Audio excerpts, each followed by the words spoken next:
18장 1절부터 5절 말씀입니다. 창세기 18장 1절부터 5절 말씀 한 절씩 교독하겠습니다. 여호와께서 마물에 상수리 나무들이 있는 곳에서 아브라함에게 나타나시니라. 날이 뜨거울 때에 그가 장막 문에 앉아 있다가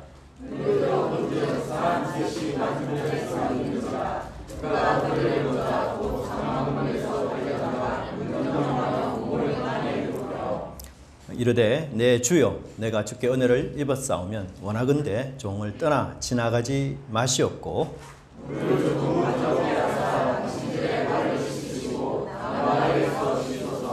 내가 떡을 조금 가져오리니 당신들의 마음을 상쾌하게 하신 후에 지나가소서. 당신들이 종에게 오셨음이니이다. 그들이 이르되 내 말대로 그리하라. 아멘. 네. 우리 좌우 둘러보면서 인사했으면 좋겠습니다. 만나서 반갑습니다. 잘 오셨습니다. 네. 오늘 또 새롭게 이렇게 오신 분들도 계셔서 너무 반갑고 감사합니다. 또 오랫동안 우리 한 6개월 이상 이렇게 또 외국에서 공부하다가 온 우리 친구도 만나서 반갑고요. 하여튼 다들 건강하게 이렇게 만나 뵈어서 너무 반갑습니다. 제가 울산에서 사회 갈 때에 40대 중반에 되어서 결혼하신 남녀분이 계셨어요. 근데 40대 중반에 결혼하면 아무래도 이렇게 자녀를 잉태하는 일에 좀 부담이 많죠. 참 그래서 이 아기를 위해서 기도해 달라라고 여러분에게 부탁을 드렸어요. 또 사실 이제 늦게 이렇게 임신하게 되면 태아가 좀 상태도 안 좋은 이런 염려도 있고 해서 기도를 이렇게 많은 사람들에게 부탁을 했는데 저도 함께 기도하고 이렇게 했어요. 근데 하나님께서 마침내 따님을 주셨어요. 그래서 너무 귀엽고 또 건강하게 이렇게 태어났습니다. 그래서 40대 중반에 태어난 아이를 제가 어떻게 별명을 지은가 하면 천건 같은 아이다 이렇게 이야기했는데 놀랍게도 남편의 성은 금씨고 아내의 성은 천씨예요. 그래서 정말 천금 같은 아이를 낳은 거예요. 그래서 지금은 아주 초등학생이나 이렇게 되어서 많이 커서 이렇게 잘 자라는 걸 제가 봤는데 하여튼 너무 감사하고 또 참 길이 남을 그런 그 가정이었던 것을 제가 보게 됩니다. 근데 사실 40대 중반에서도 이렇게 한 아이를 낳으면 얼마나 기쁜데 아브라함은 몇 세 때 아이를 낳았습니까? 86세 때, 그죠? 86세 때에 이스마엘을 낳았으니까 여러분 86세 때에 참 생애 처음 아버지가 됐어요. 얼마나 감동이고 감격이겠습니까? 정말 이스마엘과 무려 13년 동안을 정말 알콩달콩하게 참 잘 지냈던 그런 세월이었어요. 정말 그 시대에는 아브라함이 남부럽지 않는 사람이었고 모든 꿈을 다 이룬 그런 절정의 시기 아니었습니까? 그런데 하나님께서 찾아오시고 나타나셔서 너는 완전하라. 하나님 그렇게 말씀하셨어요. 그래서 너는 아직도 불완전하다. 너는 아직 믿음이 없이 살아가고 있다. 언약의 목표, 하나님이 주신 목표에 벗어나서 너는 너가 원하는 길을 추구하고 있다. 다른 길로 가고 있다. 목표를 벗어나서 지금 다른 방향으로 가고 있다. 서울로 가야 되는데 왜 부산으로 가느냐? 하나님이 그렇게 말씀하셨던 것을 보게 됩니다. 우리도 사실 이 땅을 살아갈 때에 우리가 참 꿈이 있고 목표가 있잖아요. 그 꿈과 목표를 이루면 내가 원하는 행복을 내 손에 이렇게 쥐을 수 있을 것 같아요. 그래서 그 꿈과 목표를 위해서 우리가 얼마나 많은 것들을 이렇게 절제하고 이러면서 그 꿈과 목표를 향해 달려가지 않습니까? 그리고는 마침 남부럽지 않는 성공을 이루었어요. 그리고 남들이 부러워하는 높은 자리에도 앉았습니다. 근데 여러분 그것이 행복이라 생각했고 이제는 그런 인생으로 내가 정주행하면 다 모든 것이 잘 될 것이다 이렇게 생각을 하지만 실제로는 우리가 이 세상에 내가 만들어 놓은 행복, 내가 만들어 놓은 이 천국이 이 세상의 환난, 이 세상의 고난, 이 세상의 병 이런 것에 완전히 다 산산조각이 나고 부서지는 것을 우리가 여러 번 경험하지 않습니까? 그래서 우리가 문득 우리 인생의 뒤를 돌아보면서 내가 만든 이 행복이 진짜 행복일까? 내가 걸어왔던 이 길이 진짜 바른 길을 갖는 것이었을까? 나는 그렇게 인생을 열심히 소비하지 않고 낭비하지 않고 그렇게 성실하게 살았음에도 불구하고 내가 지었다고 하는 이 행복이 왜 이렇게 환난이나 고통이나 병에 산산이 조각이 나고 깨어질까? 과연 우리 인간은 어떻게 해서 행복을 얻을 수 있는 것이고 어떻게 해서 이 세상의 여러 많은 고난과 질곡 속에도 깨어지지 않는 행복, 영원한 행복, 완전한 행복, 사라지지 않는 행복, 그 행복을 어떻게 우리가 얻을 수 있을까? 그런 고민들을 사실 우리가 하게 되는 것을 우리 인생이라 이렇게 말할 수 있어요. 아브라함이 바로 그런 길을 갔었어요. 86세 때 이스마엘을 낳고 그 후에 13년 동안을 참 행복하게 알콩달콩 잘 살았는데 돌이켜보니 그것은 자기가 이룬 꿈이었고 자기 손에 든 행복이었어요. 근데 자기 손이 있는 이 행복은 사실은 환난과 고난과 병 앞에서 다 깨어질 수 있는 그런 연약한 행복이거든요. 그래서 하나님께서 야, 너가 손에 쥐은 그 행복을 내어놓고 내가 너에게 주는 행복을 너는 다시 붙잡아야 한다. 하나님 그렇게 말씀하신 것 아니에요. 그래서 하나님께서 이삭을 주겠다 약속하시고 이제 아브라함이 더 이상 흔들리지 말도록 하나님께서 그 이름조차 바꾸어 주셨어요. 그래서 아브람에서 아브라함으로 사레에서 사라 이렇게 이름을 하나님 바꾸어 주셨어요. 그래서 더 이상 불신의 아브라함처럼 살지 말라. 더 이상 너의 손으로 만든 행복을 가지고 추구하면서 살지 말고 이제는 하나님을 의지하고 하나님을 신뢰하고 그렇게 살아가라. 이런 의미에서 하나님께서 이름까지 이렇게 바꾸어 주셨어요. 그리고는 하나님께서 아브라함에게 딱 한 가지만 부탁을 했습니다. 그 부탁이 뭔가 하면 바로 할례였어요. 야, 아브라함아, 내가 내 목숨을 걸고 하나님의 목숨을 걸고 너를 반드시 맺은 언약, 너와 맺은 언약을 내가 반드시 지킬 테니까 아브라함 너는 나를 위해서 딱 한 가지만 실천해다오. 그게 뭐였습니까? 바로 할례 언약이었어요. 그래서 할례를 행한다는 것은 하나님의 언약을 저는 믿습니다. 주님, 그 언약이 저의 것으로 되는 것을 제가 믿고 그 약속을 바라보면서 할례를 행하겠습니다. 이렇게 고백하는 그런 아브라함의 반응이었던 것을 우리가 보게 됩니다. 근데 사실 여러분 이 할례를 명령했을 때에 과연 아브라함이 어떻게 행동했을까? 이런 것이 굉장히 중요한데 아브라함은 이 할례를 하나님께 명령을 받았을 때에 바로 적극적으로 이 명령을 행했었어요. 여러분 할례를 명령하신 이후에 하나님이 어떻게 행동하셨는가 하면 바로 아브라함을 떠나 올라가셨어요. 하늘로 그냥 올라가셨습니다. 말씀 다 하시고. 좀 이상하잖아요. 예, 할례 언약을 시행하라 이렇게 하나님 명령했으면 야, 아브라함이 진짜 할례를 행하는지 행하지 않는지 하나님이 옆에서 좀 이렇게 지켜봐야 되지 않습니까? 야, 행하느냐 행하지 않느냐 지켜봐야 되는 거 아니에요. 근데 하나님은 본인이 할 말만 다 하시고 그냥 아브라함을 떠나 하늘로 올라가셨어요. 여러분 우리 가끔 자녀들에게 설거지를 좀 하라 이렇게 시켜놓으면 엄마가 있을 때와 엄마가 없을 때 그 행동의 차이가 있지 않습니까? 엄마가 있을 때는 바로 적시 막 설거지를 얼마나 열심히 하고 옆에서 또 보고 있으니 또 꼼꼼하게 막 2번, 3번 이렇게 해서 막 깨끗하게 하지 않습니까? 근데 설거지 현장에 엄마가 없어요. 그러면 우리 자녀들은 대부분 자기가 하고 싶은 것부터 먼저 합니다. 그죠? 자기가 하고 싶은 것이 일근다 하다가 엄마가 올 시간을 이제 예청했어. 그래서 그때부터 이제 설거지 하죠. 그리고는 또 이제 대충대충 그렇게 하는 것을 우리가 보게 됩니다. 근데 여러분, 아브라함은요, 놀랍게도 하나님이 지금 그 자리를 떠난 자리인데도 불구하고 즉시 할례를 실행하기 시작합니다. 여러분, 만약에 여러분이 아브라함이다. 그럼 아브라함이 여러분 가족이 몇 명이죠? 남자만 적어도 318명이 있어요. 그렇죠? 종들이. 남자 318명에다가 뭐 종들도 얼마나 많겠습니까? 예. 근데 여러분, 여러분이 아브라함이라면 즉시 할례를 수행할 수 있겠어요? 굉장히 어려운 일입니다. 왜? 할례를 하면은 적어도 남자들은요, 일주일 이상 아무것도 못해요. 꼼짝달싹도 못합니다. 거동이 굉장히 불편해요. 그죠? 그래서 종들이 여러분 일시에 다 할례를 받았다고 여러분 생각해 보세요. 아브라함의 가업이 일시에 중단이 돼요. 쉽게 말하면 아브라함 공장 문 닫아야 됩니다. 맞죠? 가족을 키우고 양을 키우는 이 돌보는 일, 여러분 할례 받은 상태에서는 못해요. 아파서. 예, 수술에 그 회복기가 있는데 그 회복이 될 때까지 적어도 일주일 이상은 다 기다려야 돼요. 그래서 제가 만약에 아브라함이라면 이걸 한꺼번에 할례를 할 게 아니고 어떻게 해요? 교대로. 그죠? 성한 사람 놔두고 먼저 할례 받고 반은 또 다시 일주일 뒤에 할례를 받고 뭐 이렇게 하든지 이렇게 교대로 할 수 있는데 야, 아브라함은 그렇지 않았어요. 정말 놀랍게도 아브라함이 본문에 보면 26절에 그날에 할례를 받았고 그날에 여러분 23절에도 사실 그날에 라는 말씀이 또 나와요. 두 번이나 나와요. 26절에도 그날에. 그러니까 아브라함이 할례를 베푼 날이 하나님이 아브라함에게 말씀하시고 난 뒤에 올라가신 바로 그날, 즉시 신속하게 아브라함이 할례를 종들에게 베풀었다. 그렇게 말씀하고 있습니다.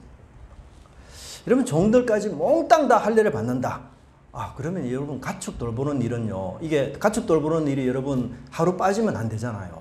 굉장히 성실하게, 생물은 진짜 성실하게 돌봐야 되거든요. 그러면 이 외부 사람들에게 정말 고용을 해서 돈을 주면서까지 이걸 맡겨야 돼요. 그런 모험을 아브라함이 감행했다는 것입니다. 또 여러분 이 할례를 할 경우 이 남자 성인의 경우는요 사실 이 할례를 쉽게 할 수가 없어요. 그래서 성인 남성에게는 할례를 행하다가 죽는 경우도 있었습니다. 그래서 굉장히 이게 꺼리는 일들입니다. 그런데도 불구하고 아브라함이 얼마나 리더십이 있었든지 그 종에 있는 모든 남자들이 종들까지도 다 포함해서 할례를 받았다. 그렇게 말씀하고 그것도 하루 만에 모든 남자들 다 할례 받았다. 그렇게 말씀함으로써 이 아브라함의 순종, 아브라함의 실천이 그냥 굉장히 압도적이다. 그렇게 이야기를 하고 있습니다. 근데 여러분 하나님께서 할례를 행하라 라고 말씀하셨는데 데드라인을 정하셨어요? 마감 기한을 두셨습니까? 아니에요. 하나님 그냥 할례를 행하라 이렇게만 말씀하시고 떠나 올라가셨어요. 한 달 후에 하든 두 달 후에 하든 1년 뒤에 하든 그건 아브라함의 자유의 전적 재량에 맡긴 것이었어요. 기간을 하나님 정하지 않았습니다. 야, 너 일주일 안에 할례를 다 시켜라. 이런 말씀 하나님 하지 않으셨어요.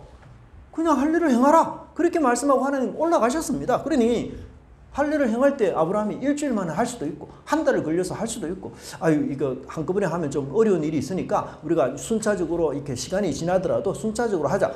이렇게 말할 수도 있는 것이었어요. 저 같은 상황, 저 같으면 진짜 이 상황을 봐가면서 천천히 그렇게 할 수도 있는 거 아니에요? 그런데 즉시 하루 만에 여러분 아브라함이 머리가 없는 사람이 아니잖아요. 지혜가 없는 사람이 아니거든요.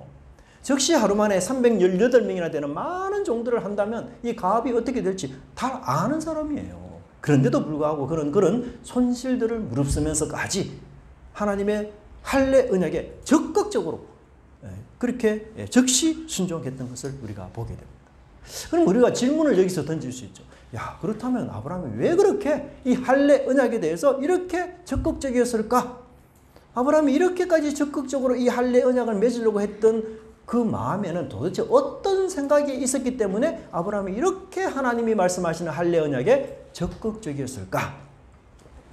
그것은 하나님께서 아브라함에게 주신 이 언약이 우리 인생에서 받을 수 있는 최고의 가장 위대한 축복이라는 사실을 아브라함이 깨달았기 때문이었어요. 그래서 그 축복, 내가 빨리 받아야 되겠다는 마음으로 아브라함은 할례를 그 즉시 실천했던 것을 보게 됩니다. 여러분 우리 사람들은 자신들에게 이익되는 일에 대해서는 항상 재빠릅니다. 그렇지 않습니까? 그래서 그것을 내 것으로 취하지 않으면 이게 남의 것이 되죠. 그래서 기회는 주어질 때 내가 빨리 현명한 사람, 지혜로운 사람은 빨리 그 기회를 찾는 거 아니에요? 그래서 좋은 것, 귀한 것, 우리 위대한 것 그것은 내가 먼저 받으려고 하고 내가 먼저 그 약속을 소유하려는 것 이게 우리 인간의 본성입니다. 그런데 아브라함은 바로 하나님의 약속 속에서 이 위대한 축복을 그는 발견하고 보았던 것이었어요. 그래서 그 언약을 빨리 자신의 것으로 삼기를 원했던 것이었습니다. 그래서 그 언약에 아멘이라고 재빨리 응답하였고 할례 기간을 하나님이 정해주지 않았지만 최대한 빨리 바로 즉시 하루 만에 그냥 모든 남자들에게 신속하게 할례를 베풀었던 것이었어요. 여러분 이 하나님의 언약, 하나님의 축복을 미루고 지연시키고 연기하다가 우리 인생이 어떻게 될지 아무도 모르잖아요. 죽을 수도 있습니다. 하나님의 약속을 받아놓고는 내가 죽을 수도 있는 거예요. 그러니까 하나님의 약속을 받고 내가 살아있는 즉시 그 약속을 내가 실천하고 지키는 것이 중요합니다. 우리는 우리 자신의 미래를 전혀 알 수 없어요. 오늘 우리가 이렇게 건강한 몸으로 다 같이 와서 이렇게 예배드리지만 내일은 우리가 어떻게 될지 아무도 알 수 없습니다. 그러니 복된 하나님의 축복의 약속을 받는 순간 어떻게 해야 됩니까? 즉시 아멘으로 즉시 내 것으로 하나님 저 그런 축복 받기를 원합니다. 하나님 그 하나님의 언약 안에 저도 동참시켜 주십시오. 우리가 그렇게 외쳐야 하는 것이에요. 하루라도 미룰 수 없는 것이고 나의 가장 고귀한 것을 팔아서라도 내가 막대한 손해를 보았으라도 그 하나님의 언약과 약속을 나는 꼭 쥐어야 되겠다. 내 인생에서 이게 이처럼 위대한 축복을 내가 놓치는 어리석은 자는 되지 말아야 되겠다. 그렇게 생각했던 것 아니겠습니까? 여러분, 하나님의 자녀가 되는 이 축복, 영생의 축복을 약속하는 곳이 세상 어디 있습니까?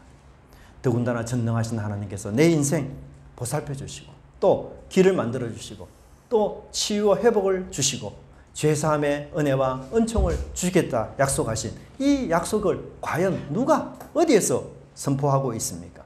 그러니 이 약속의 말씀에, 이 축복의 말씀에 우리는 아멘으로 화답하지 않을 수 없는 것이었습니다. 아브라함의 입장에서는 그야말로 넝쿨째 들어온 복이었던 것이었어요. 하지만 이 약속을 믿지 못하는 사람들은 할례를 행하지 않을 것입니다. 오늘 우리는 이 자리에서 지금 아브라함의 복된 언약의 말씀을 들었어요. 그런데 믿음이 없어서 이 언약을 자신의 것으로 삼지 않은 분들이 있을 수 있습니다. 그러나 오늘 이 말씀을 들으면서 우리가 아브라함에게 한 이 언약, 하나님 저도 받기를 원합니다. 하나님의 복받는 귀한 인생 저도 되기 원합니다. 이 언약에 저도 하나님 동참시켜 주십시오. 이렇게 해서 아멘으로 응답하고 화답하는 저와 여러분의 귀한 인생이 되기를 간절히 바랍니다. 하나님은 세상에서 줄 수 있는 것뿐 아니라 세상에 도저히 줄 수 없는 것까지도 주시는 분이에요. 죄사함의 은혜와 영생의 약속, 그리고 하나님의 자녀가 되어서 천국을 상속받는 것은 정말 이 세상에 절대로 줄 수 없는 것입니다. 여러분, 우리 인생은 생로병사에 둘러싸여 가지 않습니까? 결핍이 우리 인생의 정의입니다. 본질입니다. 결핍이 없는 인생 존재하지 않아요. 세상에 최고의 것을 갖고 살아간다 할지라도, 세상에서 가장 높은 자리에 있다 할지라도 생로병사를 우리 인간은 극복할 수가 없어요. 정말 불쌍하고 가여운 존재입니다. 하지만 하나님의 복은 이 죄가 주는 생로병사의 문제를 하나님께서 완전히 해결해 주겠다고 약속한 것입니다. 아브라함이 이 복을 받기 간절히 원했던 것이었어요. 그래서 이 가사일을 제쳐두고라도 양을 치는 목축을 잠시 휴업하더라도 이 할례를 내가 전적으로 헌신하고 결단하고 의지했던 것을 우리가 보게 됩니다. 신약을 보면 아브라함과 같은 사람이 또 있는데요. 바로 이 말씀입니다. 다른 밭에서 일하고 있던 농부가 있었는데요. 이 사람은 가난해서 남의 밭일을 도와주고 그렇게 하루하루 생계를 책임지는 사람이었어. 근데 어느 날 밭을 갈다 보니 쨍강하고 이 쟁기에 뭔가 탁 부딪히는 소리가 들렸어요. 이게 웬일이지? 그래서 그 밭을 깊이 파보았습니다. 근데 놀랍게도 그 밭 속에는 누군가가 숨겨놓은 보물 상자가 거기에 있었어요. 여러분, 당시 예수님 당시는 은행이 없었어요. 그래서 사람들이 되게 귀중한 물건이나 아주 소중한 값어치 있는 물건들 어디에 숨겨두었을까요? 땅속에 파묻어두었어. 땅속에. 근데 또 예수님 당시는 여러분 전쟁이나 난리가 굉장히 자주 일어났었어요. 그러니까 밭에 귀중품을 이 감춘 사람들이 죽는 일도 있었고 그 사람들이 그냥 이렇게 원인불명이 되어서 사라지는 일들이 있었어요. 그래서 그 보물은 주인을 만나지 못한 채 오랫동안 땅속에 묻혀있는 경우가 없지 않아 있었습니다. 근데 마침 이 가난한 농부가 그것을 발견한 것이었어요. 여러분들이 만약 그걸 발견했다면 어떻게 하겠습니까? 어떻게 하겠어요? 신고해야 된다. 신고 정신이 투철하시네요. 물론 오늘 법은 그게 맞아요. 근데 당시 유대법에는요, 보물을 찾는 사람이 임자라고 해요. 신고 안 해도 됩니다. 그래서 예수님 이 비유를 드신 거예요. 그래서 이 사람 그러면 어떻게 하겠어요? 어떻게 자기 소유를 다 팔아서라도 뭐예요? 모자라면 빚을 내서라도 그 밭을 자기 소유로 할 겁니다. 그래야만 그 밭에 숨겨진 그 엄청난 보물이 다 내 것이 되기 때문이죠. 근데 여러분, 이 사람의 굉장히 중요한 특징을 여기서 설명하는데 그게 뭔가 하면 기뻐하여. 그렇게 기뻐. 자기의 전 재산을 파는데도 기뻐합니다. 심지어 남에게 이자를 주면서 돈을 빌리는데도 기쁨이 막 충만합니다. 즐겁습니다. 너 남의 돈 빌리는데 뭐 그리 즐거워서 그래 흥얼흥얼거리느냐. 그 보물을 위해서 여러분, 내가 가진 것 모든 걸 다 투자해도 전혀 아깝지 않는 거예요. 그래서 너무너무 즐겁고 기뻐서 그렇게 이 행동을 취하는 것입니다. 여러분, 이 밭의 보물이 뭘까요? 예? 바로 천국이요, 예수님이요, 하나님께서 아브라함에게 하신 언약의 내용이라는 것 우리가 꼭 실천하셔야 됩니다. 아브라함은 즉시 할례를 행하여서 이 보물을 누구의 것으로? 자신의 것으로 삼았습니다. 여러분, 오늘 이 예배 시간에 하나님은 여러분에게 지금 아브라함에게처럼 할례를 하라 이렇게 말씀하십니다. 여러분, 이 할례 언약을 미루지 마십시오. 할례 언약을 하나님 맺자고 초대하고 있습니다. 이 초청에 여러분 오늘 아멘으로 응답하는 저와 여러분이 되기를 바랍니다. 그래야 이 능굴채 들어온 복, 세상의 모든 복보다도 더 위대한 하나님의 자녀가 되는 이 복에 즉시 우리가 아멘으로 응답하는 저와 여러분이 되기를 간절히 바랍니다. 예, 우리 이 시간에 우리 찬양 하나 했으면 좋겠는데요. 이 설교 주제와 참 잘 맞는 찬양인데, 천국은 마치, 네, 너무 잘하는 찬양이죠. 흥겨운 찬양이고, 네, 그래서 우리가 찬양을 하면서 우리 마음에 아멘으로 그렇게 다짐하는 그런 시간이 되었으면 좋겠습니다.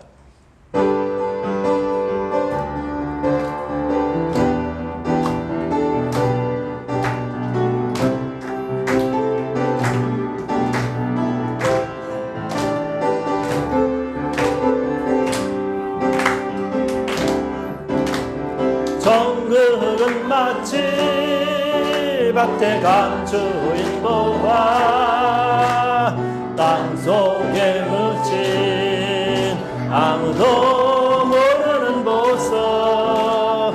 천국은 마치 밭에 감추인 보화, 땅속에 묻힌 아무도 모르는 보석이라네. 그 보석 발견한 사람은, 그 보석 발견한 사람은 기뻐 뛰며 집에 돌아가 집 팔고 땅 팔고 냉장고 팔아 기어이 그 밭을 사고 말 거요. 천국은 마치 밭에 감추인 보화, 땅속에 묻힌 아무도 모르는 보석. 천국은 마치 이 밭에 감추인 보화, 땅속에 묻힌 아무도 모르는 보석이라네. 아멘. 이 보석 다 여러분 발견하시고 여러분의 것이 되시기를 간절히 바랍니다. 두 번째는 아브라함이 환대와 섬김의 삶을 살았던 것을 보여주고 있습니다. 우리가 읽었던 이 창세기 18장의 내용은 아브라함이 할례를 받은 이후에 사람이 어떻게 변화되었는가, 할례를 받은 사람의 변화된 모습이 도대체 어떤 것인가, 이것을 우리에게 18장에서는 보여주고 있습니다. 사실 우리 예수님을 믿는 사람들은 과거와 다르게 살아야 되고 옛사람과 결별해서 사는 것, 이것이 우리의 그 사명인 것이죠. 그리고 이런 변화는 가장 먼저 대인 관계에서 드러난다라고 말하고 있습니다. 그래서 아브라함이 이 낯선 나그네를 만났을 때 그 낯선 나그네를 향해서 어떻게 환대하고 어떻게 아주 극진히 대접했는가를 18장에서 설명해 주고 있습니다. 상황을 보니 아브라함은 천막문에서 한낮에 더위를 피하여 쉬고 있었습니다. 여러분, 더위가 심한 나라는 최고로 더운 한낮에는 어떻게 합니까? 오침 시간 혹은 쉬는 시간을 줍니다. 베트남만 하더라도 학생들이 학교 일찍 등교를 해요. 그리고 한낮에 굉장히 더운 시간에는 집으로 다 돌려보냅니다. 그러다가 이제 더위가 한풀 꺾인 이후에 다시 학교로 와서 수업을 받는다고 하거든요. 그만큼 이 더운 나라에서는 이 낮 시간이 오침이요, 쉬는 시간이었어요. 근데 이렇게 굉장히 더운 그 한낮에 아브라함이 쉬고 있는데 눈에 세 사람이 들어왔습니다. 근데 이 아브라함의 행동이 범상치가 않습니다. 그들을 보자마자 아브라함은 즉시 두 가지 행동을 취하고 있는데, 첫째는 달려나가라고 말씀하고 있고, 둘째는 몸을 굽혀라고 말씀하고 있습니다. 유대인들이 입는 옷이 어떤 옷이죠, 여러분? 치마, 원피스입니다. 원피스. 그래서 여러분들이 천천히 걷는 건 괜찮지만 이 달리는 것은 여간 불편한 게 아니에요. 여러분, 원피스를 입고 치마를 입고 이 원피스를 입고 통원피스 입고 달리려고 하면 어떻게 됩니까? 그 원피스를 걷어내야 돼요. 그렇죠? 이렇게 위로 올려야 됩니다. 그래서 그렇지 않으면 이 보폭이 좁아가지고 이 달리다가 옷에 걸려 넘어집니다. 그래서 여러분들이 이 유대인들은 이 원피스를 입고 달리는 거 이거 굉장히 천박하게 여겨요. 이게 아주 경박한 일로 여기고 이거는 쌍놈이나 할 짓이다. 이렇게 이야기해서 양반들 이렇게 그런 사람 절대로 뛰지 않아요. 근데 아브라함이 여러분 오늘 본문에도 놀랍게도 이런 채면 다 뒤로 자치고 달려왔다. 그렇게 말하고 있어요. 뿐만 아니라 몸을 땅에 굽혔다. 이 말은 엎드려 절했다는 뜻인데요. 여러분 당시 사회에서 절하는 경우는 보통 높은 사람 혹은 강자를 만났을 때 이렇게 절을 하는데 여러분 아브라함도 상당한 사람 아닙니까? 318명의 종을 거느리는 사람이에요. 예, 중소기업 회장쯤 되는 사람입니다. 소돔 왕을 만났을 때도 여러분 아브라함 절하지 않았어요. 예? 또 나이가 얼마입니까? 지금 99세나 된 노인이에요. 그런데 아브라함이 이 세 사람을 보자마자 손님을 환대하는 이상의 예의로 그들을 영접하고 있는 것입니다. 3절을 보니 아브라함이 어떤 말을 했는가 또 나오는데 그들이 이 상대를 향하여 주여라고 그렇게 부르고 자신은 종입니다. 이렇게 하대하고 있습니다. 아브라함이 만난 분이 예사롭지 않는 분인 것을 깨달았던 거죠. 누굽니까? 바로 하나님이었다는 사실을 그들이 깨달았던 거예요. 그러니까 이 세 분을 향해서 아브라함은 대접하기 위하여 적극적인 마음을 갖고서 제발 이 종에게서 떠나지 마시고 제발 내가 당신들을 섬기고 환대하고 접대할 수 있는 기회를 딱 한 번만 달라. 이렇게 아브라함이 지금 간청하고 있습니다. 물론 여러분 중동에는 이 아브라함이 살던 시대에는 손님 접대가 굉장히 중요한 예의였어요. 그래서 이 손님 대접을 잘하는 사람은 신을 즐겁게 하는 아주 지혜로운 행동이다. 이렇게까지 중동의 사람들이 다 알려졌어요. 그래서 중동의 대부분 사람들은 손님이 오면 환대를 잘하는 그런 풍습이 있습니다. 심지어 애굽에서는 이 죽음의 신 오시리스가 죽은 자를 평가하는 중요한 덕목 중에 하나가 바로 이 손님 대접이 살아있을 때 어떻게 했느냐 이걸 가지고 판단한다고 합니다. 이 동양식으로 말하면 염냐 대왕이 죽은 자를 평가할 때 중요한 덕목 하나가 바로 손님 대접이다. 뭐 이렇게 볼 수가 있겠죠. 그만큼 이 고대 중동 지역은 손님 접대를 굉장히 귀한 예의로 생각을 했었어요. 근데 사실은 아브라함의 경우는요, 이 풍습을 넘어서서 풍습을 초월해서 그렇게 적극적으로 이들을 섬겼어요. 사실 이들은 그냥 아브라함 장막 쉬고 있는 장막 건너편에 그냥 서 있었을 뿐인데도 불구하고 적극적으로 아브라함이 그들에게 먼저 달려가서 제발 우리 집에 와서 식사도 하고 편히 쉬고 그렇게 가십시오라고 환대하고 있는 것을 보게 됩니다. 이 세 사람이 허락을 하자 아브라함이 진짜 놀라운 행동을 또 하고 있습니다. 여기 보시면 이 6절에 급히라는 단어가 나옵니다. 그래 내가 당신 집에 머물겠다 이렇게 말하니까 아브라함이 굉장히 조급했어요. 조금도 지체하지 않습니다. 마치 할 일을 행할 때처럼 아주 급하게 아브라함이 하나님의 선한 일을 향하는 일에 지체하지 않아요. 그리고 7절에 보니 또 어떻게 하고 있습니까? 행동으로 달려가 그렇게 또 말하고 있어요. 달려가. 예. 자 그리고 기름지고 좋은 송아지를 잡았는데 누가 잡습니까? 종들이 잡는 게 아니고 99세나 된 노인 아브라함이 그 송아지를 직접 잡아요. 그리고 그 잡은 송아지를 하인에게 주니까 하인도 요리를 어떻게 한다? 급히. 뭐 이 집이 지금 난리가 난 거예요. 여러분 아브라함이 지금 있을 때는 가장 더울 때입니까? 가장 시원할 때입니까? 그렇죠. 가장 더울 때예요. 근데 가장 더울 때 아브라함은 가장 땀을 많이 흘리면서 수고하고 봉사하는 겁니다. 그리고 여러분 반죽하라고 준 이 고운 가루의 양도 엄청납니다. 6절을 보니 이게 세스하라고 말하는데 고운 가루는 여러분 그친 가루하고 달라요. 이 고운 가루는 맷돌에 여러 번 이렇게 갈아서 아주 곱게 된 것인데 주로 정성이 많이 담긴 거죠. 이것은 이제 이 하나님께 제사를 드릴 때 이런 고운 가루를 이렇게 전병처럼 구워서 드리는 이런 것이었어요.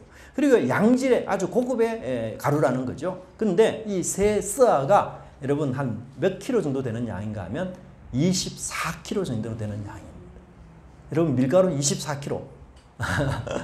대단한 양 아닙니까? 엄청난 양이죠. 이 세 사람이 뭐 먹는 양치고는 진짜 어마무시합니다. 세 사람 다 못 먹는 양이에요. 이게 뭐 지금 인명수로 계산하면 한 100명 정도가 먹을 수 있는 그런 잔치상입니다.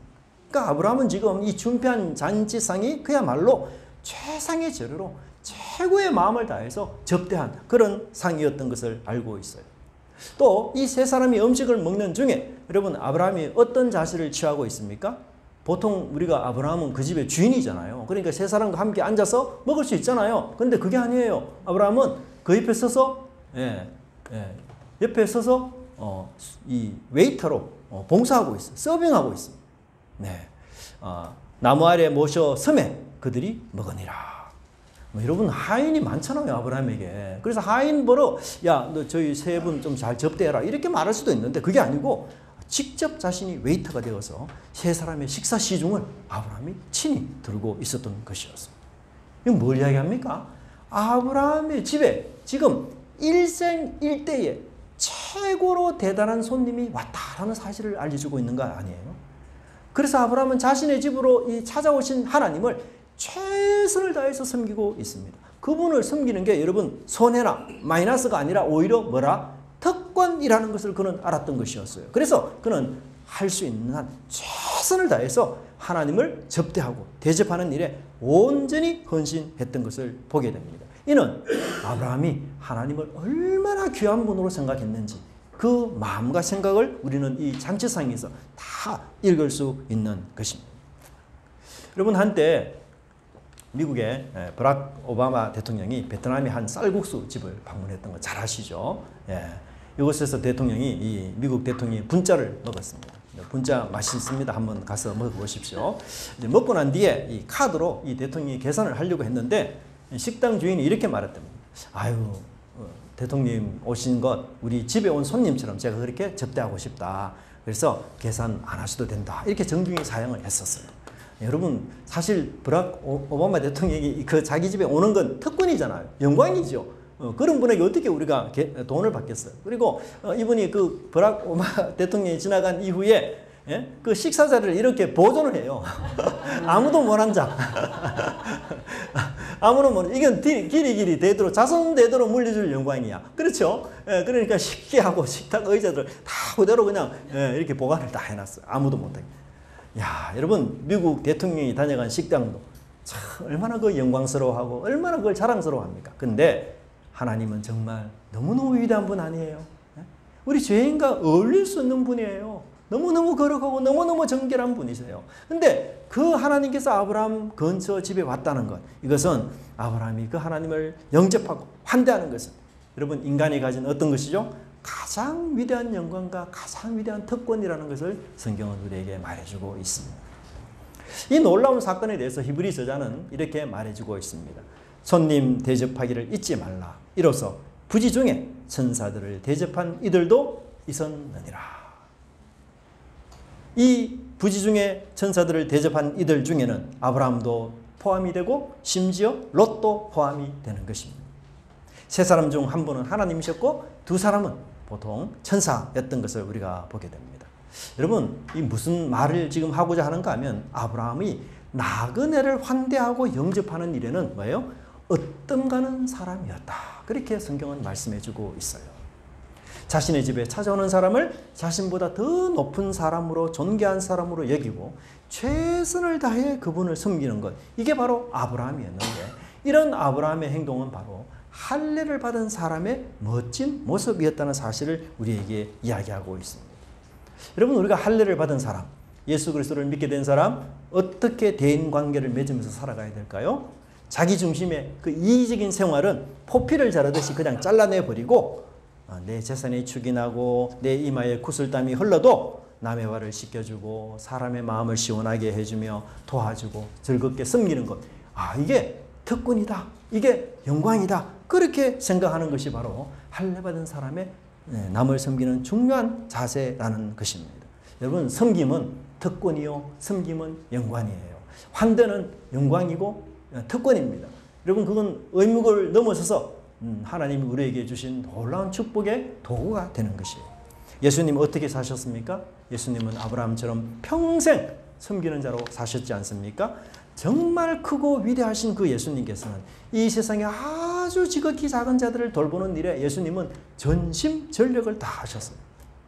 지극히 작은 자들을 위해서 예수님은 최상의 희생, 최고의 섬김으로 그들을 봉사하고 섬기셨고 뿐만 아니라 심지어 스승이면서도 제자의 발을 친히 씻는 모범까지 주님은 우리에게 보여주셨습니다.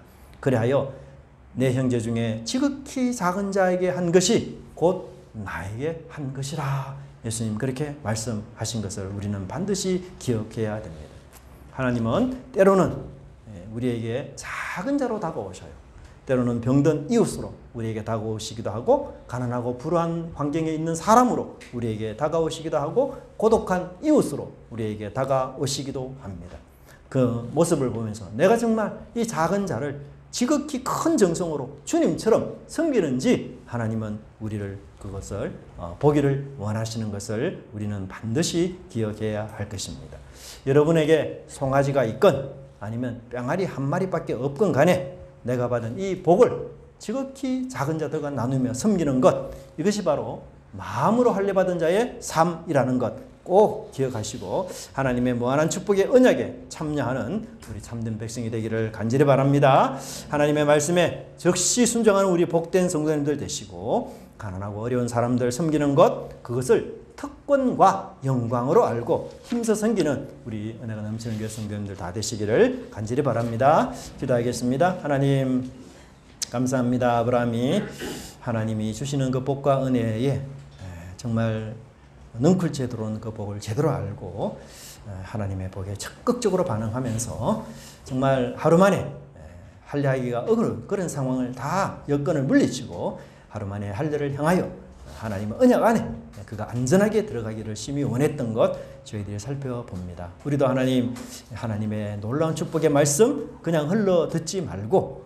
이 시간 결심하는 마음, 아멘으로 화답하는 마음, 그 언약의 복을 내 것으로 삼아야 되겠다는 그런 애절하고 간절한 마음 그렇게 주시어서 즉시 하나님의 은혜의 그 언약을 우리의 것으로 삼는 하나님의 참된 백성들 되게 하여 주시옵소서. 그리하여 예전의 삶들 사라지고 하나님을 믿고 따라가는 거룩한 삶으로 이웃을 환대하며 또한 나의 적은 것이라도 최선을 다해 섬겨 하나님을 섬기는 그 영광의 특권의 은혜에 참여하는 저희 모든 교회 성도님들 될 수 있도록 주께서 함께하여 주시옵소서. 감사드리고 예수님 이름으로 기도드리옵나이다. 아멘.